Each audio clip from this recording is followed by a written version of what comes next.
जब 1993 में लाइसेंस राज का एंड हुआ और डी लाइसेंसिंग स्टार्ट हुई तो ऑटोमोबाइल इंडस्ट्री के लिए बहुत सारी अच्छी खबर सामने आई। उसी में एक थी एक्साइज ड्यूटी और इंपोर्ट ड्यूटी के स्ट्रक्चर में बदलाव, जैसे कि एक्साइज ड्यूटी 55% से घटाकर 40% और इंपोर्ट ड्यूटी सीकेडी पर 50% और सीबीयू पर 110% कर दी गई। इस खबर ने ग्लोबल कार मेकर्स के कान खड़े कर दिए और सबको इंडियन कार मार्केट में एक बड़ी अपॉर्चुनिटी और पोटेंशियल दिखने लगा। और ईयर 1993 से 1996 तक इंडियन कार मार्केट में सेल्स डबल हो चुकी थी। अब सोचो ईयर है 1997 और इंडियन कार मार्केट में बहुत ज्यादा एक्साइटमेंट है। बहुत सारे नए नए प्लेयर्स इंडिया में एंट्री ले रहे हैं। उसी में एक प्लेयर है जो कोई आम प्लेयर तो बिल्कुल भी नहीं है। ये एक इटालियन कार मेकर है जिसे स्लिक डिजाइन, जिपी इंजन्स और अनमिस्टेकेबल इटालियन चार्म के लिए जाना जाता है। पहचान कौन?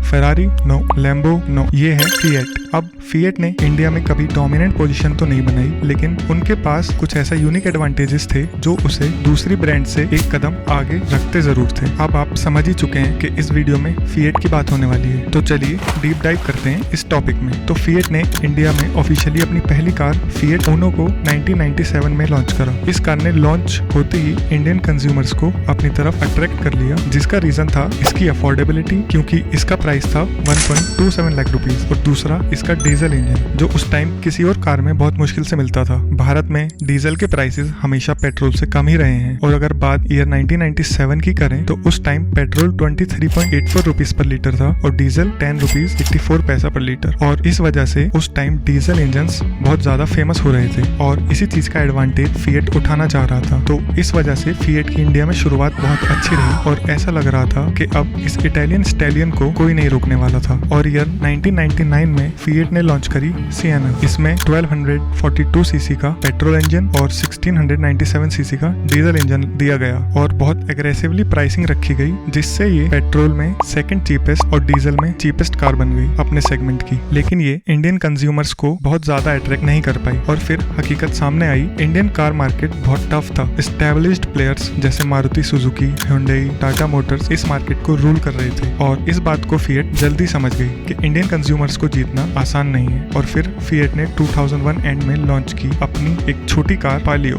जो आज भी सड़कों पे दिख जाती है। ये उस टाइम पे कम्पीट करती थी वैगनार, जेन, सेंट्रो, इंडिका जैसी कारों से। इसमें 1200 सीसी और 1600 सीसी के दो पेट्रोल इंजन ऑप्शंस दिए जाते थे और बाद में इसमें 1910 सीसी का एक पावरफुल डीजल इंजन भी ऐड किया गया, जो इसे सेगमेंट की मोस्ट पावरफुल कार बनाता था। और इसकी प्राइस रखी गई थी 3.49 लाख रुपीस। इस कार को इंडिया में अच्छे से रिसीव किया गया और इसकी सक्सेस का फायदा उठाते हुए मई 2002 में फिएट ने सिएना को रीलॉन्च किया। ये एक सी सेगमेंट सेडान थी जो 178 प्लेटफॉर्म पे बनी हुई थी। ये बहुत फेमस प्लेटफॉर्म था। इस लग्जरी सेडान में इटालियन इंजीनियरिंग, कंफर्ट और परफॉर्मेंस साफ दिखाई देता था। और 2002 तक फिएट अपनी 62 डीलरशिप्स और 150 सर्विस सेंटर्स ओपन कर चुकी थी। फिर 2003 में फिएट ने अपनी दो स्टेशन वैगन पालियो एडवेंचर और फिएट वीकेंड को पेट्रोल इंजन के साथ लॉन्च किया और ये दोनों ही बहुत जल्दी डिसकंटिन्यू भी हो गई, क्योंकि इंडियंस को कभी भी किसी भी ब्रांड की स्टेशन वैगन्स समझ नहीं आई। फिर 2004 में फिएट ने एक और सी सेगमेंट सेडान पेट्रा, जिसको लॉन्च किया 4,75,250 रुपीस की प्राइसिंग के साथ और ये भी सेम फेमस 178 प्लेटफॉर्म पे बनी थी, जिसे पावर देता था 1600 CC 16 valve DOHC torque engine और इसको भी एक लग्जरी सेडान की तरह इंडिया में प्रोजेक्ट किया गया था। लेकिन अब इंडियन मार्केट और ज्यादा डिफिकल्ट हो रहा था, क्योंकि इंडिया में फोर्ड, ओपेल, वॉक्सवैगन ग्रुप जैसे बड़े बड़े प्लेयर्स आ चुके थे और फिएट आज भी अपनी पुअर ब्रांड रिकॉग्निशन और पुअर आफ्टर सेल सर्विस की वजह से सफर कर रही थी। बट इन चैलेंजेस के बावजूद फिएट हार मानने को तैयार नहीं थी और पालियो, पेट्रा, सिएना, एडवेंचर जैसे मॉडल्स इंडिया में बेचती रही। पर ये एक अपहिल बैटल थी और कंपनी इंडियन मार्केट में अपनी अच्छी पोजीशन बनाने में स्ट्रगल कर रही थी। फिर आता है जुलाई 2006 और फिएट ने हाथ थामा इंडियन जायंट टाटा मोटर्स का। इनके बीच एक 50-50 इंडस्ट्रियल जॉइंट वेंचर साइन हुआ और फिएट का नाम हो गया फिएट इंडिया ऑटोमोबाइल लिमिटेड, जिसके अकॉर्डिंग फिएट के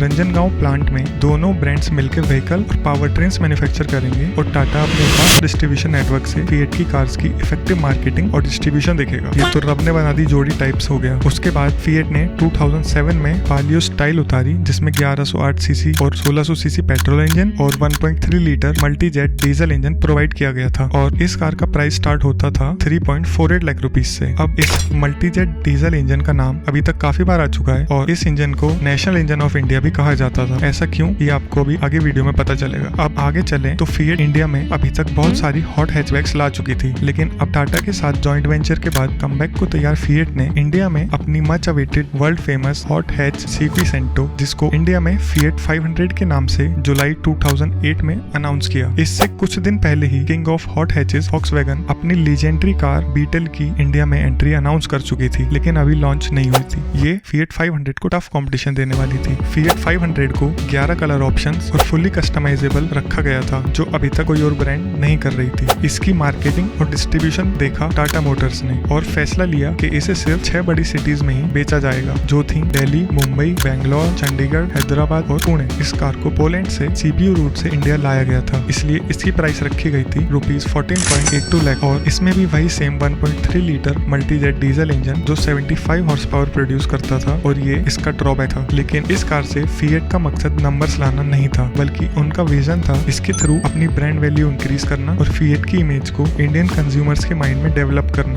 फिएट का प्लान था इस कार की 100 यूनिट्स इस ईयर में सेल करने का। अब फिएट तैयार थी अपनी ब्रांड को एक प्रीमियम ब्रांड की तरह प्रोजेक्ट करने के लिए, और फिर जनवरी 2009 में लॉन्च करी मिड साइज सेडान लीनिया, जो अवेलेबल थी पावरफुल मल्टीजेट डीजल इंजन और फायर पेट्रोल इंजन के साथ। फिएट ने इस साल की 3 धमाकेदार लॉन्चेस प्लान कर रखे थे और ये उसमें से पहला था। इस कार को कंफर्ट और ड्राइविंग प्लेजर के हिसाब से ट्यून किया गया था और इसकी धमाकेदार प्राइसिंग स्टार्ट होती थी 5.99 लाख से, जिसने सबको शॉक कर दिया था क्योंकि ये सबकी एक्सपेक्टेशन से बहुत कम थी। फिर 2009 में दूसरा लॉन्च ग्रैंड पुंटो, जो तीनों इंजन ऑप्शन में अवेलेबल थी। इस कार को पहले 2005 में यूरोपियन मार्केट में लॉन्च किया गया था और इंडिया में इसकी प्राइस रखी गई थी 3.99 लाख से 6.11 लाख रुपीस तक। इंडिया में इसे कम्पीट करना था रेड्स, जैज, फाबिया और i20 जैसी हैचबैक से। और 2009 तक फिएट ने टाटा की हेल्प से 100 डीलरशिप्स ओपन कर ली थी और इस ईयर में 24,000 व्हीकल सेल टारगेट अचीव किया। अब बारी थी तीसरे लॉन्च की और उस कार की टेस्टिंग भी शुरू हो चुकी थी। ये कार होती फिएट ब्रावो, लेकिन बदकिस्मती से ये कार इंडिया में लॉन्च नहीं हो पाई, जिसका सबसे बड़ा रीजन था हाई गवर्नमेंट ड्यूटी जो इस पे लगी। अगर ये कार इंडिया में लॉन्च होती तो इसका price approx 17 lakh on road तक पहुंच रहा था, इसलिए इसके लॉन्च को इंडिया में कैंसिल करना पड़ा। ये जो जॉइंट वेंचर था ये कुछ दिनों तक एक अच्छा आइडिया लग रहा था, लेकिन बाद में जब टाटा मोटर्स खुद इंडिया में सफर करने लगी तो फिएट की क्या हेल्प करती।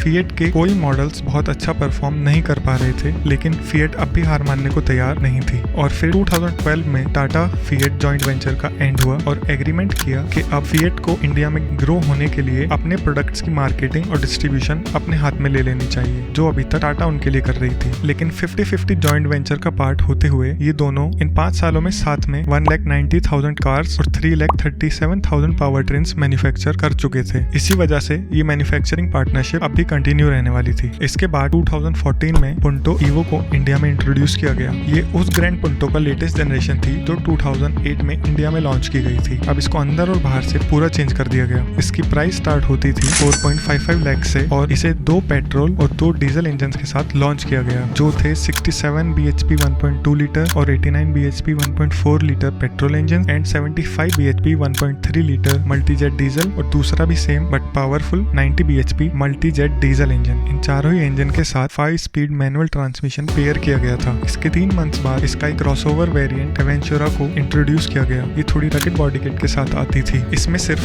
2 इंजन ऑप्शंस थे, 1.4 लीटर पेट्रोल और 1.3 लीटर 92 bhp डीजल इंजन। इसकी प्राइस शुरू होती थी 5.99 लाख से। ये उस टाइम कम्पीट करती थी इटियोस क्रॉस और पोलो क्रॉस से। इन दोनों मॉडल्स की अच्छी सेल्स रही और ये लोगों को पसंद आने लगी। इसी चीज का फायदा उठाया फिएट ने और अगले ही साल 2015 में इसका most powerful version Abarth Punto को लॉन्च कर दिया। अबार्थ पुंटो की एक शोरूम प्राइस रखी गई 9.95 लाख रुपीस, जो इसे सेगमेंट की मोस्ट अफोर्डेबल परफॉर्मेंस कार बनाता था। साथ ही में ये अपने डायरेक्ट राइवल पोलो जीटी से 40 हॉर्स पावर ज्यादा डिलीवर करती थी। इसमें 1.4 लीटर ई-जेट टर्बोचार्ज पेट्रोल इंजन था, जो इसे 145 हॉर्स पावर और 212 न्यूटन मीटर का टॉर्क प्रोड्यूस करके देता था, जिसकी मदद से ये 0 to 100 8.8 सेकंड्स में कर पाती थी और इसका क्लेम्ड फ्यूल इकोनॉमी थी 16.7 किलोमीटर पर लीटर। ये तो कार एंथुसियास्ट्स के लिए ड्रीम कम ट्रू मूवमेंट था, इसलिए इसने भी बहुत कस्टमर्स को अपनी तरफ अट्रैक्ट किया। इसी ईयर अगस्त में फिएट ने अबार्थ 585 को भी लॉन्च किया था at a price tag of ₹29.85 lakh. ये 2008 की अबार्थ 500 का हाई परफॉर्मेंस वेरिएंट था। इसमें भी 1.4 लीटर डी-जेट पेट्रोल इंजन, जिसको ट्यून किया गया था 158 bhp प्रोड्यूस करने के लिए। लेकिन इसका सबसे बड़ा ड्रॉबैक था इसका AMT ट्रांसमिशन, जो इस प्राइस रेंज पे ऑटोमेटिक हो सकता था। ये राइवल करती थी मिनी ऊपर से, और इसे भी इंडिया में ज्यादा सीरियसली नहीं लिया गया उस टाइम। बट नाउ आज ये जिसके पास भी है उसके लिए खरा सोना है। उसके बाद फिएट ने फिएट ब्रांड के अंडर कोई नया मॉडल लॉन्च नहीं किया और 2019 में फिएट ने ऑपरेशंस बंद कर दिए due to insufficient sales and high operating cost. अब बात करते हैं फिएट के उस 1.3 लीटर मल्टीजेट डीजल इंजन के बारे में। और इसको नेशनल इंजन ऑफ इंडिया इसलिए बोला गया क्योंकि ये बहुत सारी कार ब्रांड्स अपनी कार्स में यूज करती थी। फॉर एग्जांपल ये टाटा मोटर्स की 2 कार्स में, मारुति सुजुकी की 8 कार्स में, शेवरोले की 4 कार्स में और फिएट अपनी खुद 6 कारों में इस इंजन को यूज करती थी। मारुति सुजुकी की तो ऑलमोस्ट सभी कार्स में यही 1.3 लीटर मल्टीजेट डीजल इंजन देखने को मिलता था, जैसे कि Swift, Ignis, Dzire, Ertiga, Ciaz, S Cross, Vitara Brezza और बलिनो, सभी में यही इंजन यूज होता था। टाटा ने ये इंजन जेस्ट और बोल्ट में यूज किया था। फिएट ने इंडिया में फिएट की कार्स तो बेचना बंद कर दिया, लेकिन अभी भी इंडिया को नहीं छोड़ा है। फिएट अब FCA के अंडर 2 ब्रांड्स चलाती है, एक जीप और दूसरी मजराती। अगर फिएट इंडिया को नहीं छोड़ सकती तो हम फिएट को कैसे छोड़ दें। तो यही थी आज की वीडियो। प्लीज चैनल को सब्सक्राइब और नीचे कमेंट करके बताएं कि आपको फिएट की कौन सी कार सबसे ज्यादा पसंद थी और नेक्स्ट वीडियो किस टॉपिक के ऊपर देखना चाहते हैं।